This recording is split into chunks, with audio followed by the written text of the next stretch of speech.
Il est temps, à présent, d'ouvrir la session plénière de ce 4e REF 2024, avec pour thème « Renforcer la compétitivité et la résilience des entreprises francophones ». Quel accompagnement attendu des gouvernements? Eh bien, pour en parler, mesdames, messieurs, je vous demande d'accueillir sur cette scène son Excellence Sapienda Sopia, vice-premier ministre, ministre des Affaires étrangères et de la coopération internationale du Cambodge.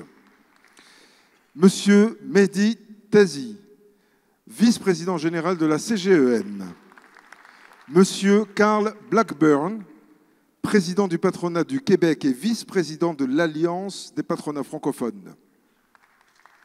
Monsieur Ali Sediki, il est directeur général de l'AMDIE, merci également de nous rejoindre, et Christophe Gigodeau, délégué aux affaires francophones au ministère français de l'Europe et des Affaires étrangères. Et pour distribuer la parole, merci d'accueillir également Madame Danielle Henkel, qui est présidente de Henkel Media. Madame la secrétaire générale, Louise Mshikiwabo, Monsieur le sous-ministre du Québec, Alain Sancartier, au ministre des Relations internationales et de la francophonie du gouvernement du Québec, Monsieur Shakib Alger, Monsieur Roux de Bézieux, président de l'Alliance des patronats francophones, Mesdames et Messieurs, chers membres des gouvernements, bienvenue à cette plénière d'ouverture portant sur le thème important de la compétitivité et de la résilience des entreprises francophones.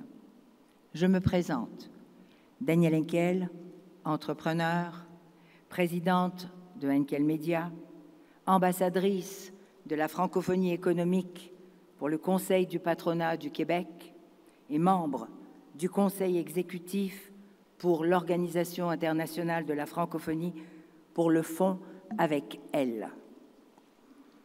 Dans un monde en constante évolution, marqué par les défis économiques et géopolitiques croissants, il est plus que jamais nécessaire de soutenir et d'accompagner les entreprises francophones pour qu'elles puissent s'épanouir et contribuer à la vitalité de l'espace francophone. C'est pourquoi nous avons réuni des acteurs clés du monde de la francophonie économique pour discuter des défis auxquels sont confrontées les entreprises francophones et surtout identifier les attentes spécifiques à l'égard des gouvernements. Je me permets donc de présenter nos interlocuteurs, M. Sok Chenda Sofea, vice-premier ministre, ministre des Affaires étrangères de la coopération internationale du Cambodge. Bienvenue, monsieur. M. Mehdi Tazi, vice-président de la Confédération générale des entreprises du Maroc. Bienvenue, monsieur. Monsieur Carl Blackburn, président du Conseil du patronat du Québec et vice-président des Amériques de l'Alliance des patronats francophones. Bienvenue. Monsieur Ali Sediki, directeur général de l'Agence marocaine de développement des investissements et des exportations. Bienvenue, monsieur. Et pour terminer, et non le moindre, monsieur Christophe Gigodeau, délégué des affaires francophones, ministère de l'Europe et des Affaires étrangères de France. Je poserai donc une question générale à travers laquelle nos interlocuteurs pourront échanger et débattre. Je suis convaincue que cette table ronde sera une occasion précieuse de partager des connaissances, d'échanger des idées et de formuler des propositions concrètes pour renforcer la compétitivité et la résilience des entreprises francophones en coopération avec les divers gouvernements nationaux de la francophonie économique. Je vais donc proposer de débuter tout d'abord avec une brève introduction de chacun d'entre vous, messieurs. Vous avez à peu près 1 minute pour bien vous présenter au public et nous pourrons par la suite débuter. Monsieur Sok Chenda Sofea, s'il vous plaît. Un grand bonjour et un grand merci. Avant de commencer, je souhaite remercier le gouvernement royal du Maroc pour leur accueil et exprimer toute ma gratitude aussi au président de la CGEM et de l'APF pour m'avoir d'abord envoyé la lettre d'invitation et de m'avoir accueilli aujourd'hui, ce matin, très chaleureusement. C'est avec un grand plaisir, Madame la secrétaire générale de l'OIF, Votre Excellence Mouchiki Vabo, aussi de vous rejoindre dans cette 4e édition de la REF. Avant, ah non, je n'ai qu'une minute. Juste pour vous présenter, après. Alors, me présenter, ça tombe très bien, puisque j'ai rejoint le ministère des Affaires étrangères depuis à peine 9 mois, et avant cette fonction, j'étais en charge, comme notre collègue marocain, des investissements au Cambodge. Merci. Merci à vous. Monsieur Mehdi Tazi, s'il vous plaît. Merci Daniel, mesdames et messieurs, vraiment ravi d'être dans cette belle salle et de voir autant de diversité, autant de participants de 35 pays hors taxes. Et vraiment heureux que vous soyez tous à Marrakech. Bienvenue dans cette ville magnifique. Je représente le patronat marocain, dont je suis le vice-président général. Vous êtes entrepreneur ? Et je suis entrepreneur, comme la plupart des personnes dans cette salle, et j'opère essentiellement dans le secteur des assurances. Merci. Monsieur Carl Blackburn. Alors, bonjour tout le monde. D'abord, mes premiers mots, mon ami Shakib, c'est de te remercier pour cet accueil formidable. Je dois t'avouer qu'ici au Maroc, je me sens comme chez moi au Québec. Et dans ce sens-là, c'est très, très, très apprécié et je vais garder d'excellents souvenirs de notre accueil et de notre visite ici. Madame la secrétaire générale, c'est toujours un plaisir de vous rencontrer et d'être à vos côtés pour mener à bien cette mission qui est extrêmement importante. D'abord, moi, je suis un entrepreneur, un fils d'entrepreneur et un petit-fils d'entrepreneur. Je suis en charge du patronat du Québec. J'ai eu l'occasion également d'être un membre de l'Assemblée nationale, donc j'ai une expérience d'entrepreneur sur le terrain. Qu'est-ce qui est important pour nous, pour vous, pour être capable de mettre en place. J'ai également une expérience de législateur avec le fait où j'ai eu l'occasion et le privilège de siéger à l'Assemblée nationale. J'ai également eu une expérience de commerce international lorsque j'étais en charge pour une multinationale canadienne qui était basée principalement au Québec, au Canada et aux États-Unis, mais qui exportait à travers le monde. Donc, j'ai cette vision qui est extrêmement, je dirais, diversifiée. Et je suis à la tête du Conseil du patronat du Québec depuis maintenant près de 5 ans et j'ai le privilège de représenter plus de 70 000 employeurs dans tous les secteurs d'activité, dans toutes les régions du Québec pour qu'on puisse avoir les meilleures conditions possibles au Québec, pour qu'on puisse laisser aux entrepreneurs ce qu'ils savent faire de mieux, c'est-à-dire créer de la richesse et créer de la prospérité économique. Et c'est bien évidemment ce autour de quoi j'aurai l'occasion de m'entretenir avec vous dans les prochaines minutes. Mais merci de cette belle invitation. Merci, M. Blackburn. Monsieur Ali Sediki. Également ravi d'être avec vous aujourd'hui. Donc je suis Ali Sediki, directeur général de l'Agence marocaine du développement des investissements et des exportations.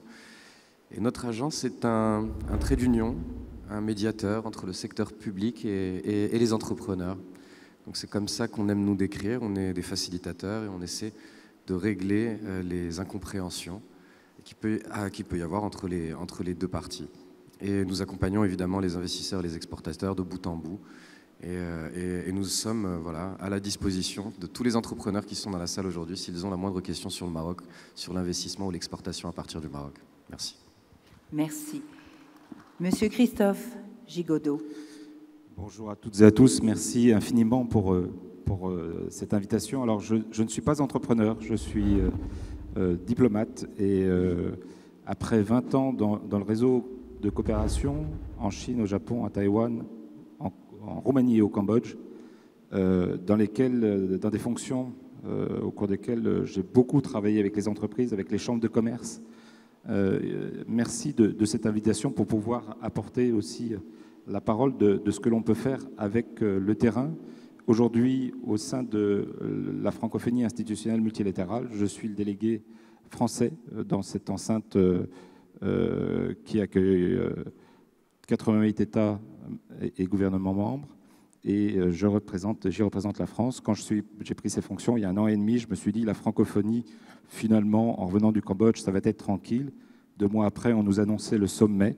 Et c'est une très belle histoire que l'on écrit aujourd'hui, et en partie grâce à tout ce que l'on fait en francophonie économique. Et nous y reviendrons. Je vous remercie. Merci.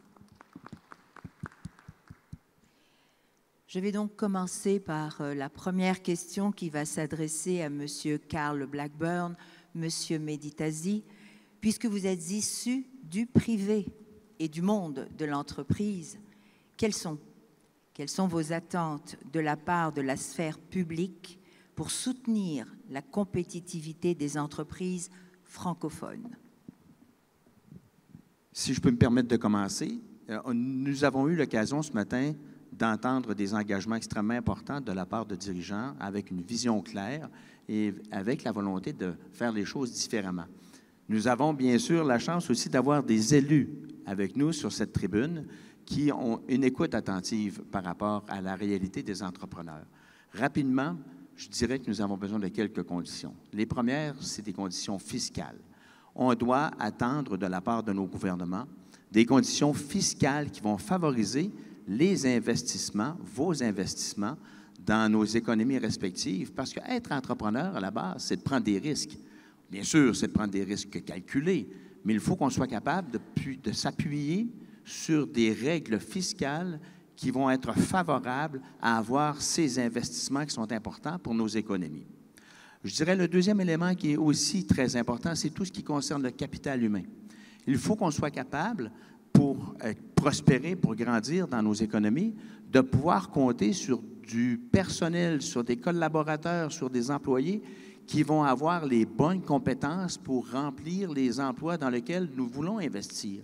Alors, on le voit actuellement, ça change de façon extrêmement rapide au niveau de nos économies. On découvre des nouveaux métiers qui n'existaient pas il y a quelques années.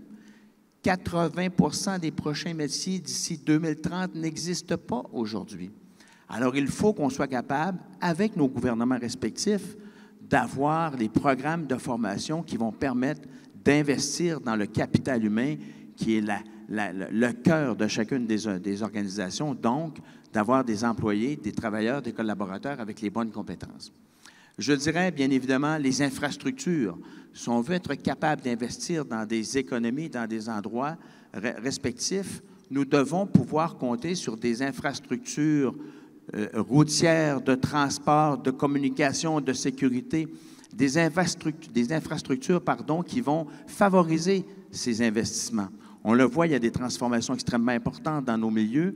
Alors, sans des infrastructures de qualité, ça devient difficile de pouvoir, je dirais, être compétitif sur ces marchés qui sont très, très, très largement ouverts. Et peut-être le dernier élément, et non le moindre, un cadre réglementaire et législatif qui va favoriser ces investissements.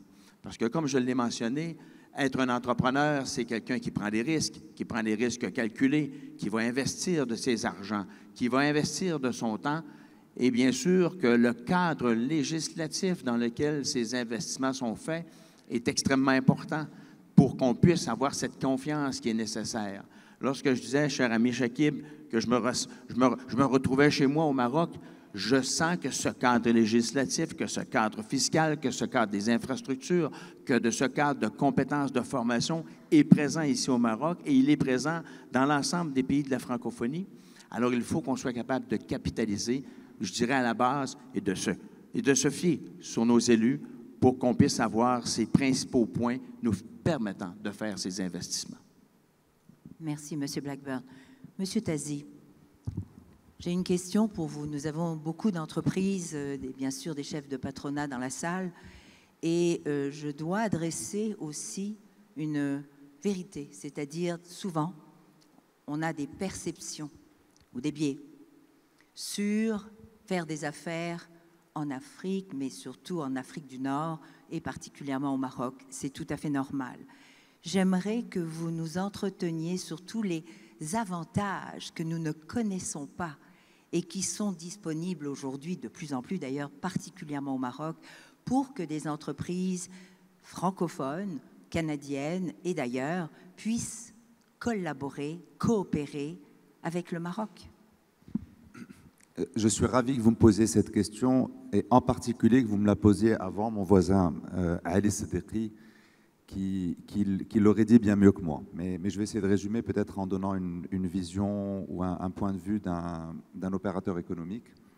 Je pense que, et le ministre le citait tout à l'heure, ce qui s'est passé sur les 20 dernières années est extrêmement important pour l'opérateur économique parce que nous avons posé les bases de ce qui permet de créer un terreau favorable à l'investisseur pour qu'il puisse s'épanouir et exprimer son potentiel. Et ça, c'est extrêmement important.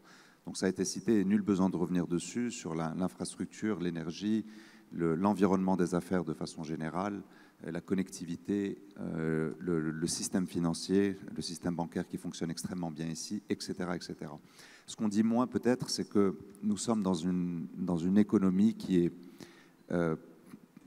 politiquement stable par l'institution monarchique et par le leadership de Sa Majesté le Roi, qui est économiquement stable.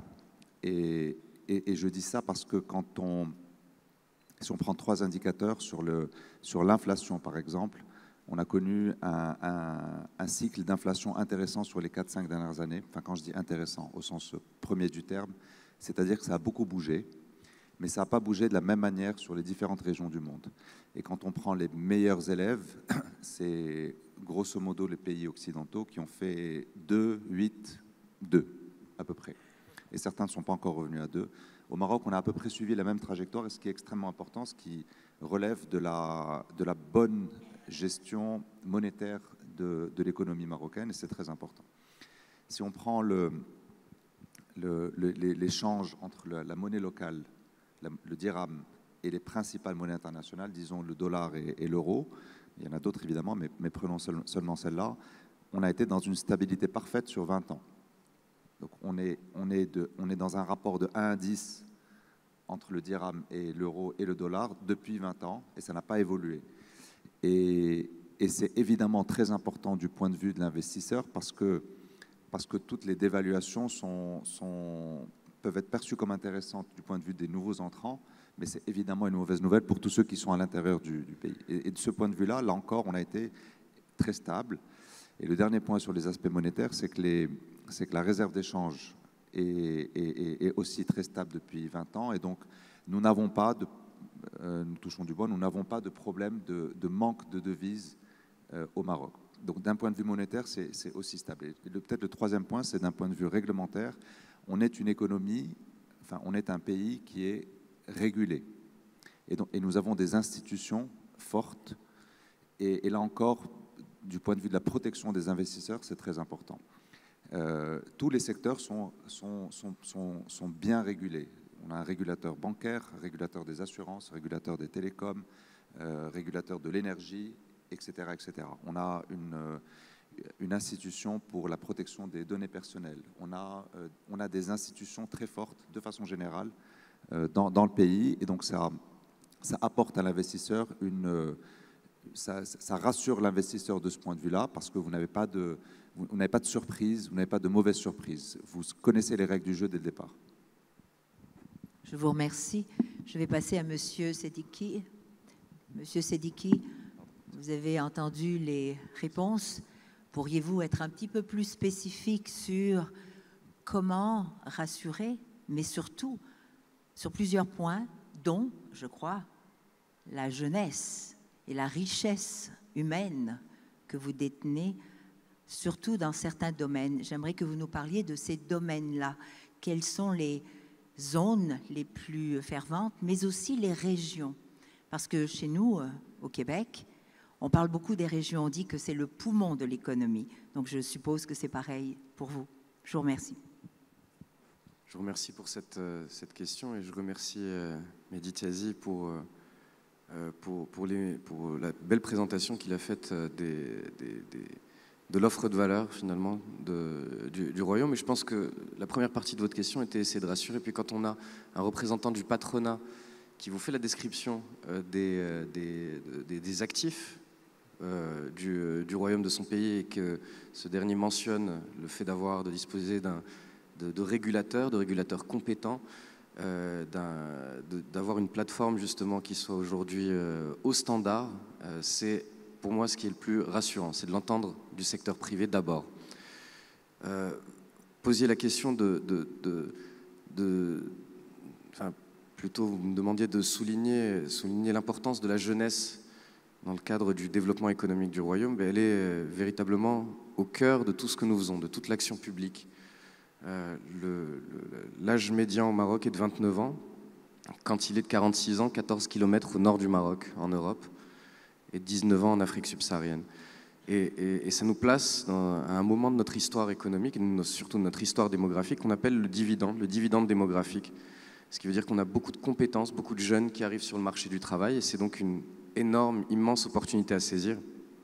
Et cet actif, ce capital humain, il est formé, et grâce à la vision royale, on a très tôt investi le champ de l'éducation et de la formation professionnelle. Et donc si vous regardez les différents secteurs dans lesquels se déploie cette stratégie de formation de ce capital humain, eh bien, ça a été l'industrie. Il y a une vraie politique d'industrialisation du Royaume pour pouvoir répondre justement à ce besoin de création d'emplois, et avec des succès qui sont aujourd'hui connus, reconnus dans des secteurs qui sont des secteurs complexes. L'aéronautique, le secteur aéronautique, qui est un bel exemple justement de ce que la francophonie peut apporter, puisqu'on a énormément d'entreprises à la fois québécoises et françaises qui sont installées dans cet écosystème, mais aussi le secteur de l'automobile. Et donc on a démarré d'une page blanche il y a près de 20 ans notre histoire industrielle et notre accélération industrielle, et en démarrant grâce à la valorisation de cet actif qui est notre capital humain. On avait besoin de cerveau et on avait besoin de compétences pour pouvoir travailler dans ces usines et se faire un relais justement de notre partenaire européen.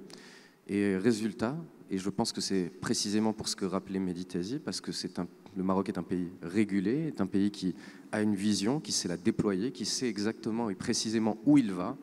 Eh bien, on a réussi, en faisant le pari de l'industrie, à devenir leader sur le continent africain de la production automobile, à devenir leader sur le continent de la production aéronautique.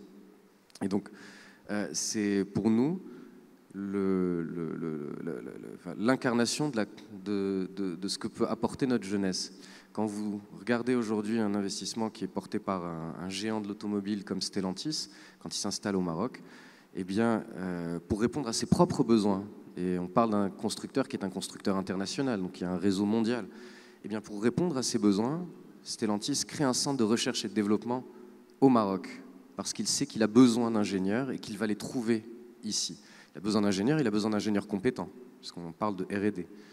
Et bien, écoutez, grâce à ce travail et ce partenariat public-privé, on a réussi à construire un écosystème de recherche et de développement autour de cet acteur qui est Stellantis, et qui emploie aujourd'hui près de 4000 ingénieurs, quand l'engagement initial était donc créé 1500. Donc ça veut dire que la recette fonctionne, et encore une fois, on le doit à nos jeunes talents et à notre jeunesse. En quelques chiffres également, peut-être pour détailler, comme vous l'avez demandé, ce pilier pour nous de notre proposition de valeur en tant que Royaume du Maroc. Nous formons à peu près 200 000 étudiants avec un background scientifique par an. Nous avons près de 20 000 ingénieurs, et peut-être la statistique qui est la plus belle, et vous parliez de ce que l'on ne sait pas, ou de ce que l'on ignore du Maroc. Bien, sur nos 20 000 ingénieurs, près de 50% sont des femmes, ce qui nous place dans le top 3 mondial, et on est très fiers de le rappeler à chaque occasion. Merci, on applaudit. Monsieur Sok Chenda Sofea et Monsieur Christophe Gigobo, je vous laisserai répondre à la question suivante de façon l'un après l'autre. Je vais commencer par vous, Monsieur Sok Chendia Sofia. Vous êtes issu du monde public. Vous représentez les autorités étatiques de vos pays respectifs. Quelles sont les démarches déjà mises en place et qu'est-ce qui pourrait être proposé et amélioré? Je vous remercie. Je souhaite rappeler à tous les participants que dans cette ville de Marrakech, il y a 30 ans, est née l'Organisation mondiale du commerce. Exactement le 15 avril 1994. Je le rappelle pour vous dire que le Cambodge soutient pleinement le multilatéralisme. C'était là? Oh là là, j'en frissonne. Nous y croyons, non seulement béatement, mais nous souhaitons y participer activement, d'une manière générale, mais aussi d'une manière, si je puis me permettre, francophone. Et c'est ainsi qu'aujourd'hui, j'ai décidé de venir vous rejoindre. Je parle de multilatéralisme et il a été rappelé ce matin que ça peut s'inscrire dans un contexte nord-sud et aussi sud-sud. Madame la directrice générale, secrétaire générale, pardon, a rappelé ce matin des exemples récents de collaboration. Vous avez utilisé le mot joint venture, vous vous êtes rattrapé en disant de co-entreprise, entre entreprises africaines, par exemple. Ceci, je l'ai rêvé. En étant au Cambodge, je pense toujours, je souhaite la bienvenue aux collaborations Nord-Sud, mais je crois aussi qu'il y a des opportunités pour des opérations Sud-Sud. Je vous parle de ça et je vous parle de cet endroit, de cet aussi événement, pour vous dire la première des choses qu'un gouvernement, la première des choses que les autorités devraient faire, c'est rencontrer le secteur privé, dialoguer avec eux, écouter avec eux. C'est encore une des raisons pour laquelle je suis ici, pour vous écouter. Ce n'est qu'après, et vous en conviendrez, que les législateurs, au gouvernement, en préparant les lois, peuvent adopter une loi, des règles qui sont adoptables, qui peuvent être, je dirais, mettre en application. Sinon, c'est dans une salle de classe et on va vers des problèmes. Donc, pour vous répondre, premièrement, écoutez avant de faire. Ma deuxième réponse, quoi faire de mieux? Justement, nous y pensons et il faut réaliser ce qui se passe depuis quelques années.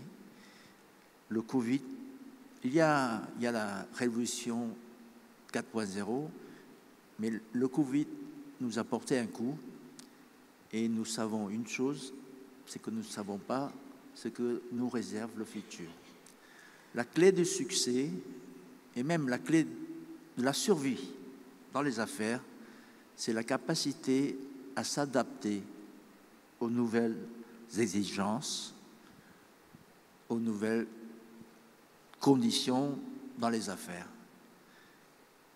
Une des clés de cette faculté à s'adapter, vous l'avez dit, c'est les ressources humaines.